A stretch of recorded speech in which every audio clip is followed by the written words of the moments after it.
میں نے یہاں بیسٹ میں پارٹیسپیٹ کیا اور میں نے یہاں سے بہت کچھ سیکھا، اس لیے میرے لیے سب سے بڑی چیز کنسسٹنسی ہے۔ اگر آپ مستقل مزاج ہیں، there is no matter how dull you are. آپ کی مستقل مزاجی آپ کی منزلوں کے سفر کو آسان بناتا ہے، مشکلات کتنی بھی بڑی کیوں نہ ہو۔ اگر ان کا ڈٹ کر مقابلہ کیا جائے تو انسان کچھ بھی حاصل کر سکتا ہے۔ انسان کے پاس کامیابی حاصل کرنے کے لیے دو چیزوں کا ہونا بہت ضروری ہے۔ The first one is opportunity and the second is determination۔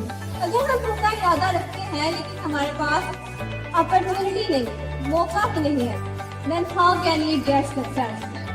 So, I am thankful to Mr. Hassan Foundation for providing us opportunity and giving us a platform، جس نے ہمیں یہ بتایا اور سکھایا کہ کامیابی صرف کوشش کو کرنے سے نہیں ملتی، اس کے ساتھ بہت ساری کوالٹیز ہوتی ہیں جن کو سیکھنا بھی ضروری ہوتا ہے۔